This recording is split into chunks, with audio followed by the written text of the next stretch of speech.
Уважаемые коллеги, начинаем совместную пресс-конференцию министров иностранных дел России и стран-участниц Конфедерации государств Сахеля. После вступительных слов министра иностранных дел Российской Федерации и министра иностранных дел Республики Мали, председателя Конфедерации государств Сахеля, вам предоставится возможность задать ваши вопросы. Прошу.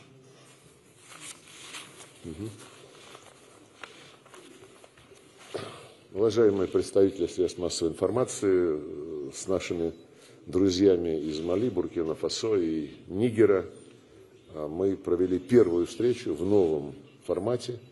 Россия, Конфедерация Альянса государств Сахеля. И хотел бы еще раз сердечно приветствовать в Москве моих коллег, представляющих это молодое, но динамично развивающееся объединение, которое было учреждено менее года назад. Мы рассматриваем создание конфедерации как проявление решимости трех государств Сахеля выстраивать новую архитектуру региональной безопасности, в целом проводить независимый внешнеполитический курс с опорой на национальные интересы и на собственный потенциал.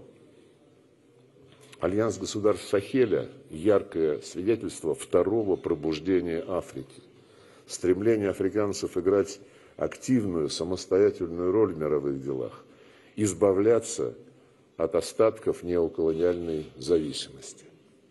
Со своей стороны подчеркну, что мы будем всецело поддерживать упрочение позиций континента и в дальнейшем, помогать формирующемуся более справедливому многополярному устройству, в котором для африканского континента и интеграционных структур в Африке должно быть обеспечено достойное место. С удовлетворением констатировали сегодня обоюдный настрой на укрепление нашего партнерства, которое основывается на взаимном доверии, взаимном уважении, взаимной выгоде. В свою очередь отметил готовность России оказывать всестороннее содействие конфедерации на всех трех приоритетных направлениях ее деятельности. Это, во-первых, оборона и безопасность, во-вторых, экономика и, в-третьих, дипломатия в смысле участия в международных процессах. Сахаро-Сахельский регион сталкивается сегодня с проявлениями терроризма, и мы подчеркнули, причины проблем во многом уходят корнями в колониальное прошлое. Например, по воле метрополий, мы все это хорошо знаем из истории, границы в Африке прочерчивались без какого-либо учета проживающего на соответствующих территориях, интересов проживающего на соответствующих территориях населения, буквально рассекая народы и этнические группы, оставляя их в разных государствах. И наследие это до сих пор сказывается очень негативным образом. Некоторые внерегиональные игроки и сегодня продолжают попытки дестабилизации региона. Среди них, помимо бывших колонизаторов, недавно проявился и киевский режим, который при полном попустительстве своих западных спонсоров открыто поддерживает террористические группировки в этой части Африки. Со своей стороны акцентировал готовность Москвы всячески способствовать наращиванию потенциала объединенных сил государств Сахеля, повышению их боеспособности и национальных вооруженных сил каждой из трех стран, подготовки военнослужащих, сотрудников правоохранительных органов. Мы продолжаем оказывать комплексное содействие странам Альянса государств Сахеля и в иных сферах. Регулярно поставляем сельскохозяйственные товары, удобрения, энергоносители, другую критически важную продукцию. Хорошо осознаем значение таких поставок, в первую очередь на данном этапе продовольствия, для социально-экономического развития африканских государств. Объем нашей взаимной торговли за год увеличился более чем в 10 раз. Но успокаиваться никаких причин нет, потому что абсолютные цифры весьма и весьма скромные, не соответствуют имеющимся возможностям. Мы сегодня об этом подробно говорили и договорились в целях укрепления материального фундамента нашего сотрудничества предпринимать дополнительные шаги, конкретные, они уже разрабатываются, по реализации совместных перспективных экономических проектов, как по линии двусторонних отношений России с каждой из трех стран, так и в контексте четырехстороннего формата, учитывая формирование в рамках конфедерации интересных, эффективных интеграционных механизмов. С совпадающих позиций рассмотрели актуальные вопросы региональной и глобальной повестки. Нас объединяет приверженность базовым принципам международного права, таких как суверенное равенство государств, невмешательство в их внутренние дела, уважение права народов самим определять свою судьбу, модели политического и социально-экономического развития. И, конечно же, нас объединяет уважение еще одного важнейшего принципа Устава ООН. Он касается соблюдения прав человека, независимо от расы, пола, языка и религии. Мы высказались категорически против политизации правозащитной проблематики, чем увлекаются наши западные коллеги постоянно в институтах системы ООН, политизируя работу в тех случаях, когда надо просто добиваться обеспечения прав конкретных людей, которые нарушаются сплошь и рядом, в том числе в последнее время в Европе.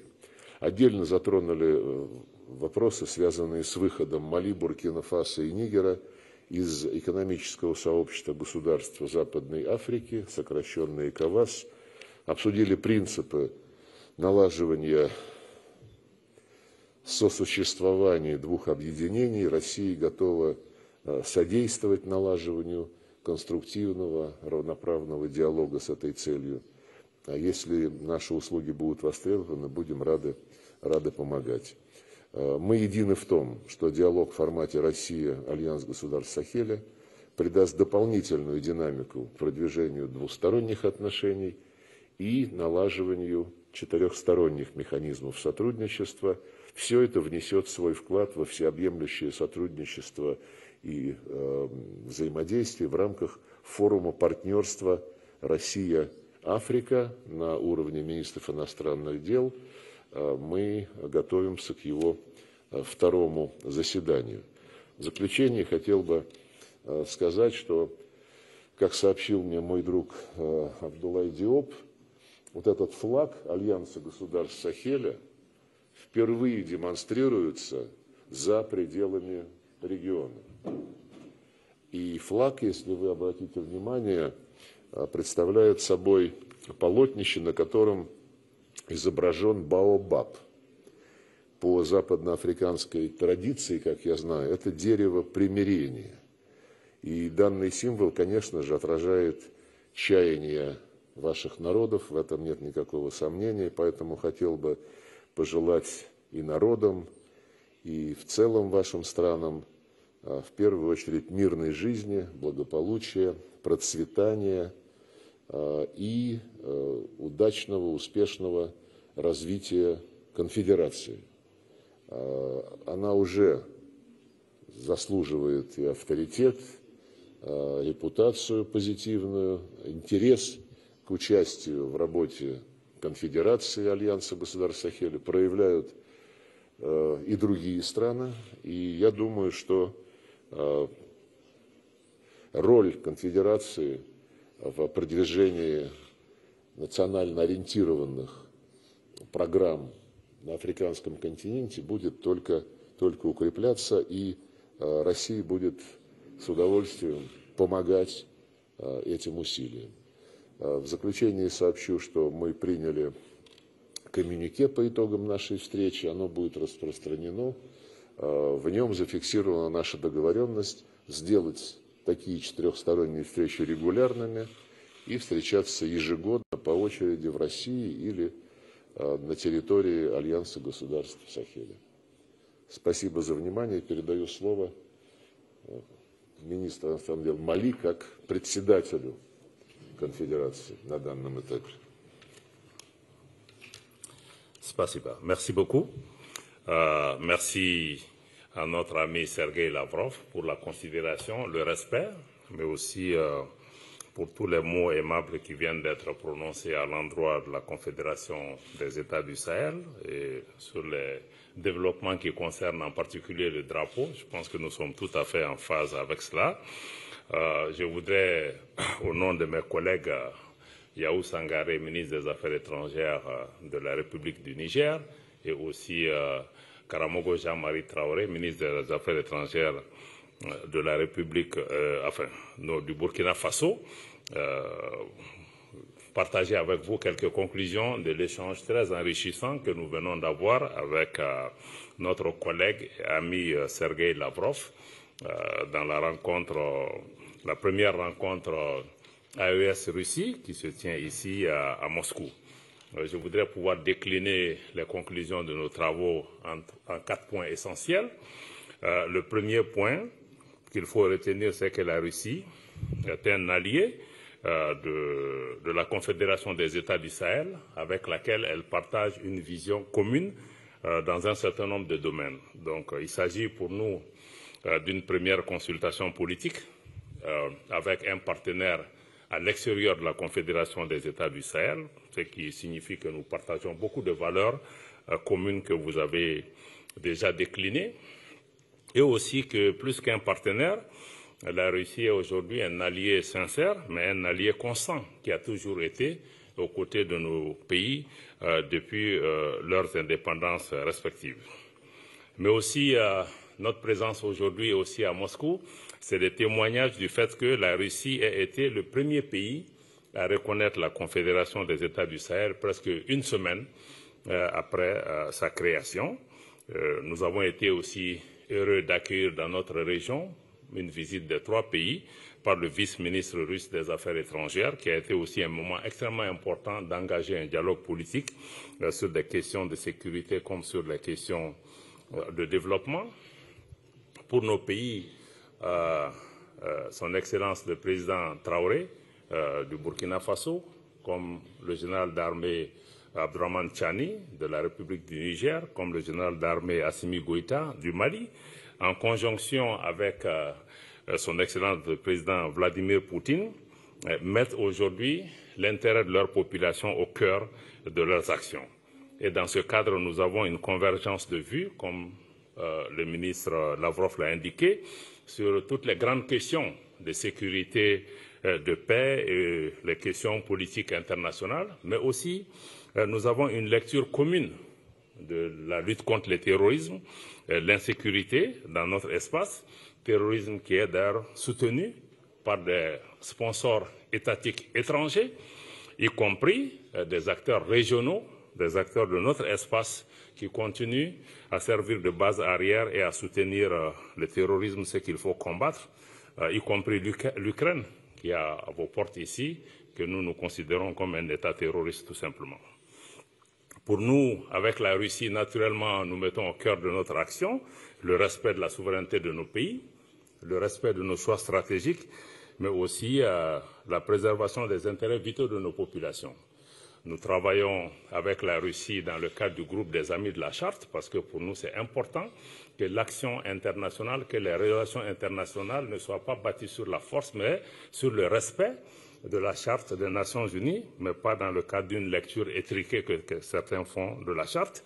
L'AES et la Russie aussi s'opposent aux mesures de sanctions, à la politique des sanctions, en particulier les mesures unilatérales coercitives qui sont prises par certains États pour nous obliger à changer nos orientations et nos choix politiques. Nous nous y opposons. Nous nous opposons également avec la Russie à l'ingérence dans les affaires intérieures des pays. Et par-dessus tout, vu notre expérience, nous travaillons avec la Russie pour nous opposer à toutes les politiques néocoloniales, les politiques d'assujettissement et de domination de contrôle de nos pays par d'anciennes puissances coloniales qui veulent maintenir leur emprise sur nos pays et nous empêcher de faire des choix politiques et économiques au bénéfice de nos populations. Ça, c'est du point de vue du partage de la vision commune des valeurs et des principes. Le deuxième point de conclusion, c'est que nous avons échangé avec nos partenaires russes sur les avancées de la construction confédérale, de la mise en place de l'Alliance des États du Sahel, et des progrès considérables ont été menés en 8 mois de mise en place de cette confédération qui est bâtie sur 3 piliers, la défense et la sécurité, le pilier diplomatie et le pilier développement. Sur le pilier défense et sécurité pour lequel la Russie est un partenaire stratégique important, aujourd'hui, nos unités travaillent dans le cadre d'opérations conjointes entre les 3 pays qui donnent des résultats considérables sur le terrain, avec la neutralisation de beaucoup de groupes terroristes dont certains se sont rendus aux autorités. Aujourd'hui, nous évoluons dans le cadre d'opérations militaires conjointes. L'objectif pour nous est d'arriver à mettre en place une force unifiée de la Confédération des États du Sahel pour mutualiser nos efforts dans le cadre de la lutte contre le terrorisme. Aujourd'hui, il y a un moment, nos pays ne contrôlaient pas tout leur espace territorial. Aujourd'hui, il y a des progrès considérables qui ont été faits et sur le plan militaire, la prise de Kidal, il y a 2 ans, dans le nord du Mali, a été une étape importante pour nous permettre de reprendre le contrôle de nos territoires et d'assurer la sécurité. Sur le plan diplomatie, nos 3 pays travaillent ensemble dans le cadre de la Confédération des États du Sahel pour parler d'une seule voix. Moscou aujourd'hui nous en donne également l'opportunité. Nous souhaitons travailler pour accroître la reconnaissance de la Confédération des États du Sahel, tant au niveau bilatéral qu'au niveau multilatéral. Beaucoup de pays s'ouvrent progressivement à cette possibilité et nous nous coordonnons au plan international sur beaucoup de questions, y compris la question des droits de l'homme et beaucoup de questions politiques. Sur le plan du développement, nous travaillons à renforcer une intégration des peuples d'abord, entre nos populations, mais asseoir la libre circulation. Nous avons mis en circulation récemment un passeport AES pour nos 3 pays. Ensuite, une décision est prise pour la mise en circulation des cartes d'identité biométriques et aussi avoir un espace de visa qui sera aménagé, un visa commun à nos 3 pays. Nos pays travaillent aussi dans le cadre de projets structurants dans le domaine des infrastructures, de l'énergie et d'autres domaines. Nous travaillons à mettre en place dans les mois qui viennent une banque d'investissement parce qu'il faut dégager des ressources nécessaires pour pouvoir nous-mêmes financer le développement de nos pays. Et récemment, nous avons mis en place un prélèvement confédéral qui permet de prélever 0,5% des importations pour pouvoir financer le fonctionnement de cette organisation, de cette confédération, mais aussi en même temps pouvoir financer la banque d'investissement, mais aussi financer les différents projets structurants dans notre souci d'avoir une organisation qui soit autonome, mais qui soit financée principalement par nos ressources, même si nous restons ouverts à différents partenariats sans qu'ils puissent prendre le contrôle de notre organisation. La Confédération, en termes d'avancée aussi, a mis en avant le renforcement de son identité visuelle. Je me réjouis du fait qu'aujourd'hui, nous ayons pour la première fois, comme le ministre Lavrov l'a indiqué, que le drapeau de l'AES soit monté en dehors de l'espace AES pour la première fois. C'est aujourd'hui ici, au niveau de la Confédération de Russie. Donc nous les remercions pour cela. Je crois que c'est un pas important. Nous avons aussi développé un logo qui est au centre de ce drapeau.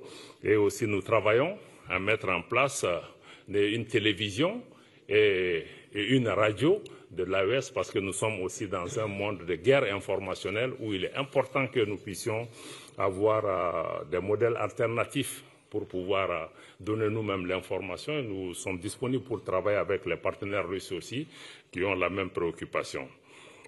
Désormais, l'AES est une réalité géostratégique qui a certainement bouleversé les équilibres pour des partenaires qui étaient dans des schémas de domination ou de néocolonisation. Il y a certainement des défis importants, des défis qui viennent surtout d'anciennes puissances coloniales, ou puissances occidentales, ou en tout cas d'acteurs régionaux en quête de leadership ou de domination sur nos pays. Et ces défis, nous allons pouvoir continuer à y travailler. Aujourd'hui, l'AES est un espace géographique très important et stratégique au cœur de l'Afrique de l'Ouest, avec 75 millions d'habitants et un potentiel économique extrêmement important si nous arrivons à assurer la paix et la sécurité. C'est pourquoi c'est important pour nous d'avoir ce partenariat avec la Russie pour nous aider à avoir la paix, la stabilité, pour pouvoir exploiter nos ressources au bénéfice de nos populations, mais aussi au bénéfice des partenaires qui viennent avec nous.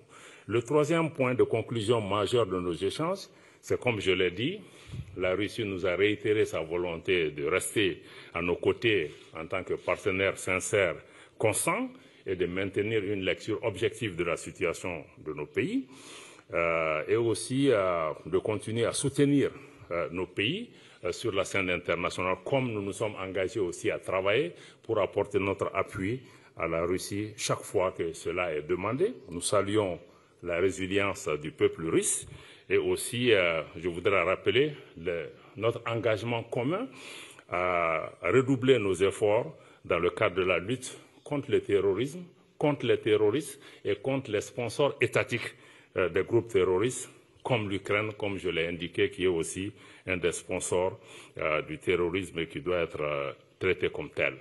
La Confédération AES œuvre à défendre en particulier notre sécurité. Nous avons été bâtis pour ça en particulier, mais aussi défendre les intérêts de nos populations. Nous ne cherchons à menacer aucun pays, aucun peuple.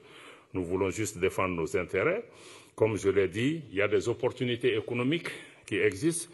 Nous voulons travailler à des mesures de facilitation des investissements pour les partenaires extérieurs pour pouvoir nous aider à exploiter, à transformer nos productions, nos produits au bénéfice de nos populations et à développer les différentes infrastructures dans le domaine de la télécommunication, des mines, de l'énergie et de l'énergie renouvelable. Enfin, en termes de perspectives, comme quatrième point, nous sommes convenus, la partie russe avec le ministre Lavrov et nous-mêmes, d'institutionnaliser ce mécanisme de consultation AES-Russie et que la prochaine session de ces consultations se tienne dans l'espace AES et que ces rencontres se tiennent alternativement en Russie et dans l'espace AES. Nous sommes aussi convenus, nous nous en réjouissons de l'établissement d'un partenariat stratégique entre l'AES et la Russie sur les questions de sécurité, mais comme sur les questions de développement et de coordination diplomatique. Nos pays expriment leur intérêt de voir la Confédération des États du Sahel avoir des ponts avec les BRICS pour deux raisons essentielles.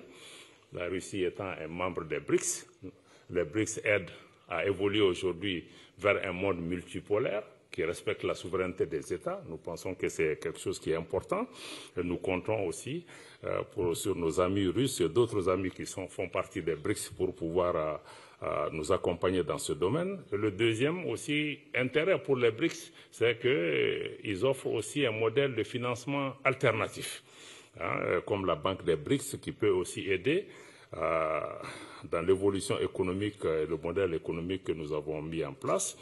Et enfin, je me réjouis du fait que nous avons un communiqué qui sanctionne nos travaux et je suis certain que vous allez pouvoir parcourir cela. En tout cas, en résumé, je pense que c'est un dialogue qui est continu, c'est un engagement fort des deux parties de travailler ensemble, d'avoir un partenariat stratégique ouvert, voilà, qui nous permette aussi de travailler avec d'autres partenaires et d'autres alliés pour l'intérêt de nos populations, pour la sécurité de notre espace, pour notre autonomie en tant qu'acteur international qui puisse agir sans être sujet à des injonctions ici et là. Voilà ce que je voulais dire, qui puisse contenir un peu les conclusions de nos travaux. Je ne sais pas c'est quoi là. Next step. Пожалуйста, офис радио и телевещания Мали.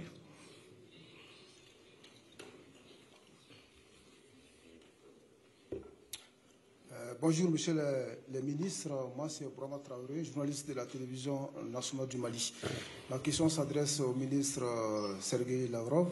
Vous venez de rencontrer vos homologues de la Confédération des États du Sahel. une première rencontre. Est-ce qu'on peut savoir les principaux engagements pris à l'issue de cette première rencontre pour renforcer ces partenariats, ces nouveaux partenariats entre AES et la Fédération de Russie, notamment dans les domaines de la diplomatie, de la défense et du développement? Как я уже сказал, мы одобрили коммюнике, оно в ближайшее время будет распространено, и там основное внимание как раз уделено вопросам обороны и безопасности в контексте обеспечения независимости, суверенитета, территориальной целостности трех государств, которые сформировали конфедерацию Альянса государств Сахеля. Создается, как вы слышали уже сегодня, создаются объединенные силы конфедерации, и Россия сегодня подтвердила, что будет готова в дополнение к сотрудничеству по укреплению обороноспособности трех стран по двусторонним каналам.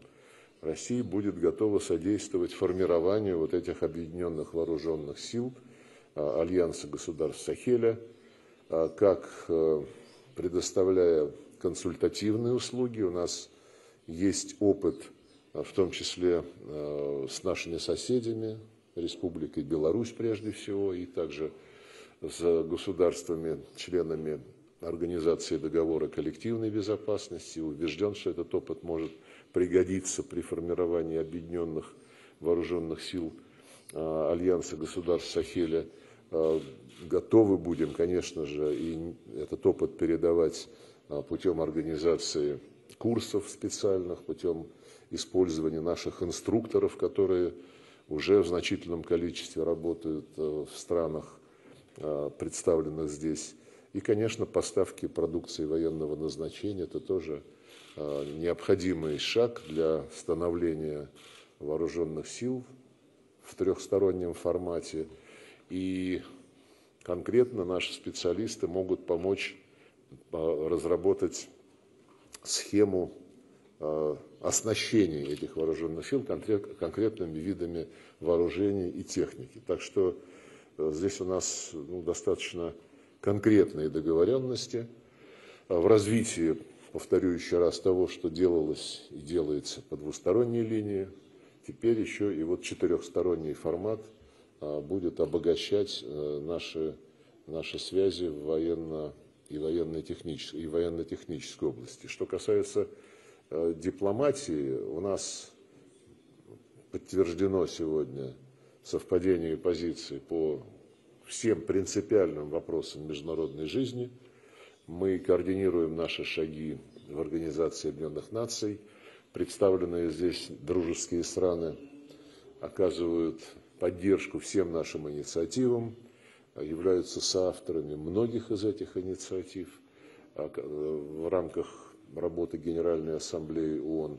Мы отвечаем взаимностью, поддерживаем справедливые чаяния, справедливые стремления руководства Мали, Буркина-Фасо и Нигера, которые добиваются уважения национальных интересов своих стран и добиваются уважения своей независимости, своей самостоятельности. Мы это поддерживаем не только морально и политически, когда в Совете Безопасности предпринимаются попытки протаскивать решения, которые не устраивают страны Альянса государств Сахеля, Российская Федерация эти решения не пропускает.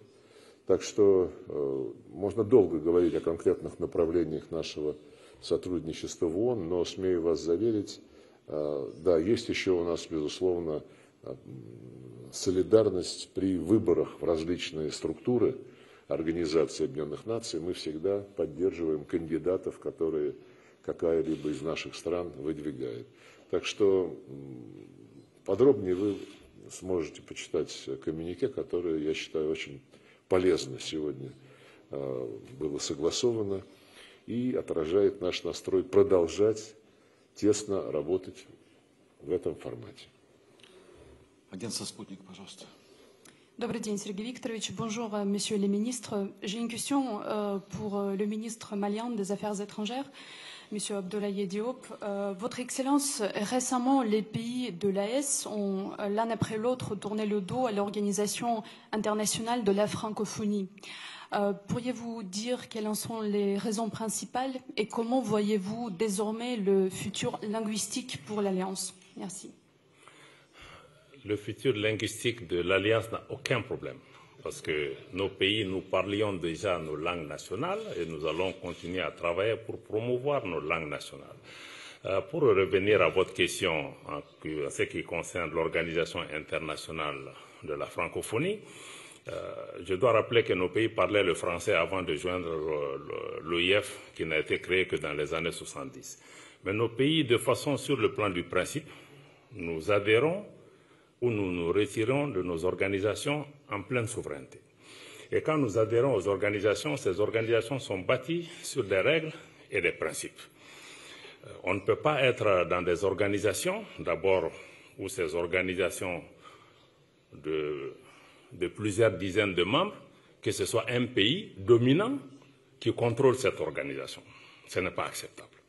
Et qu'ensuite, nous soyons dans des organisations où il y a des règles, parce que pour ce qui concerne le cas de nos pays qui ont été suspendus de l'OIF sur la base des textes de l'OIF à cause des changements politiques et institutionnels qui sont intervenus dans nos pays, mais il y a d'autres pays qui ont connu les mêmes développements mais qui n'ont eu il n'y a eu aucun problème.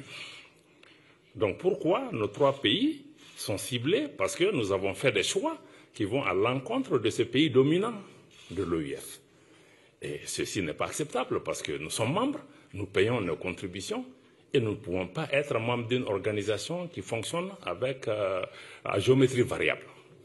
Et ça ne peut pas être un cas et nous avons décidé de nous... Et puis nous ne sommes pas là pour promouvoir un pays en particulier. Donc c'est pour ces raisons que nous avons estimé que notre qualité de membre, parce que l'OIF a été créé au Niger, l'ancien président du Niger a joué un rôle fondamental pour sa création.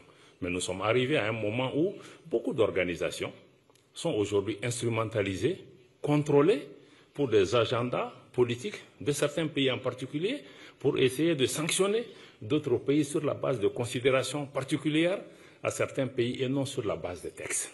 Donc, en toute souveraineté, nous nous retirons de ces organisations parce qu'elles ne travaillent plus dans le sens de l'intérêt que nous voulons. Maintenant, comme je l'ai dit, nous parlions le français avant d'intégrer l'OIF. Nous allons certainement continuer à parler le français. Mais ce que nous souhaitons par-dessus tout, c'est de pouvoir valoriser aussi nos langues nationales. Il y a des langues dans l'espace AES, comme le Djerma, le Hausa, qui est parlé entre le Mali, le Burkina et le Niger. Il y a le Bambara ou même le Moré, qui sont parlés par des populations à la fois au Burkina et chez nous. Donc c'est une opportunité aussi de pouvoir renforcer nos langues nationales et pouvoir renforcer notre autonomie. Voilà, ce sont ces raisons qui nous ont conduits à nous retirer de cette organisation. Et nous le ferons pour toute organisation qui sort de son mandat et qui se met à jouer la politique pour un ou deux pays. Телеканал RT. Дарья Ваганова, РТ на французском языке. Вопрос господину Бакари. Monsieur Bakary, en novembre 2024, l'ouverture de l'ambassade russe à Niamey, la capitale du Niger, a été annoncée. Où en est-on actuellement?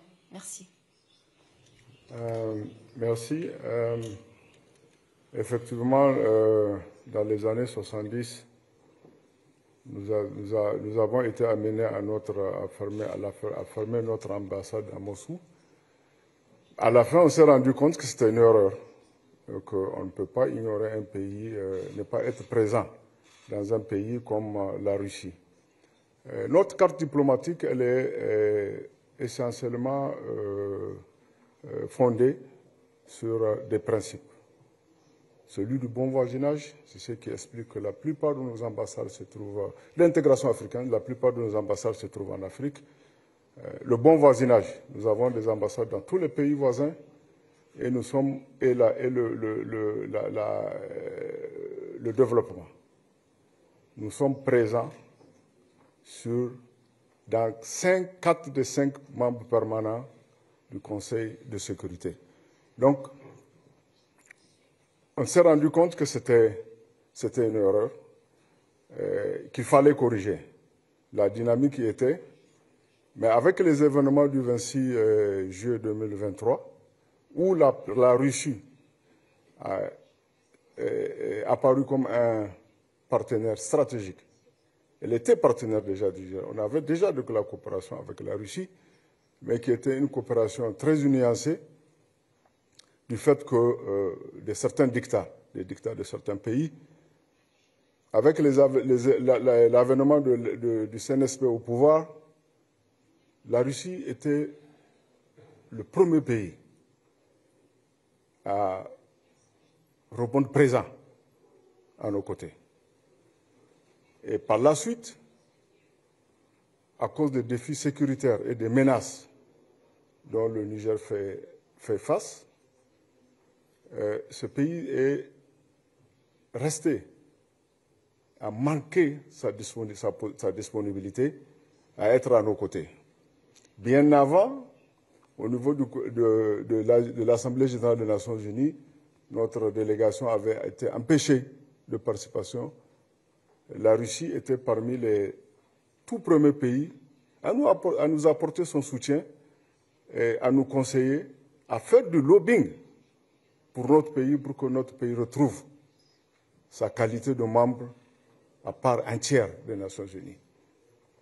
Il est donc tout à fait évident qu'avec la configuration actuelle de nos relations, parce qu'il fallait repositionner, il fallait redimensionner notre politique étrangère pour la mettre plus en cohérence avec des pays qui d'abord reconnaissent la justesse de ce que nous faisons, de ce que nous menons comme lutte, des pays qui sont prêts à traiter avec nous d'égal à égal, et des pays qui nous reconnaissent le droit de nous retrouver dans une confédération et de nous aider dans cette logique. Nous avons jugé nécessaire, plus que nécessaire d'ailleurs, d'ouvrir une ambassade ici. Et sur la base de la réciprocité, la Russie est en train de faire autant. Pour le Niger, c'est déjà effectif. Nous avons notre ambassadeur qui est déjà sur place. Nous avons le personnel diplomatique qui est sur place. Nous sommes dans la logique de l'accréditation d'un attaché de défense. Maintenant, au niveau de la Russie, c'est suffisamment avancé. L'autorisation y est. Dernièrement, l'ambassadeur de Russie au Mali, qui a pour juridiction le Niger, a effectué une mission au Niger. Il a visité des bâtiments. Il est dans la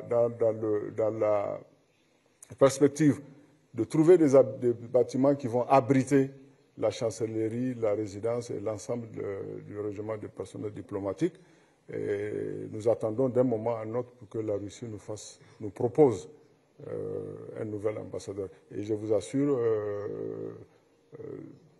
nous l'attendons avec beaucoup d'impatience et ça sera fait dans les plus brefs délais. Merci. Radio et télévision Burkina Faso. Bonjour, je suis Mariama Tamboura, journaliste à la télévision nationale du Burkina Faso. Ma question s'adresse à mon ministre en charge des Affaires étrangères. Monsieur le ministre, après cette rencontre d'aujourd'hui, quelles seront les prochaines étapes au niveau de l'AES pour consolider ce qui a été dit aujourd'hui? Bien, merci. Je pense que les prochaines étapes transparaissent déjà à travers les différentes réponses pertinentes qui ont été données par leurs excellences les ministres des Affaires étrangères. Au niveau de l'AES, il s'agira de poursuivre la structuration à travers la consolidation des institutions nouvelles qui vont naître. Et ces institutions, c'est quoi? C'est la force unifiée. Ces institutions, c'est quoi? C'est la banque d'investissement. Ces institutions, c'est probablement les centrales d'achat. Donc, il s'agira pour nous de travailler à consolider la structuration de ces institutions. Et naturellement, dans le cadre des rapports entre la Confédération et la Fédération, on va dire, il s'agira de poursuivre. Aujourd'hui, nous avons validé l'institutionnalisation des consultations au niveau ministre des Affaires étrangères. Et je crois qu'avec les résultats probants que nous avons obtenus déjà, quand vous regardez les chiffres en matière de commerce, il s'agira de poursuivre, et je crois que ça se consolide au fil des forats. La Russie est de plus en plus une destination privilégiée pour le secteur privé de la Confédération et vice-versa. Donc nous allons travailler à davantage créer un environnement qui va favoriser ce niveau-là, mais aussi dans tous les secteurs. Et je crois que c'est aussi l'opportunité ici pour encore saluer la disponibilité de la Russie à travailler avec ces nouvelles institutions naissantes, à savoir la Force unifiée et la Banque d'investissement. Merci. Спасибо.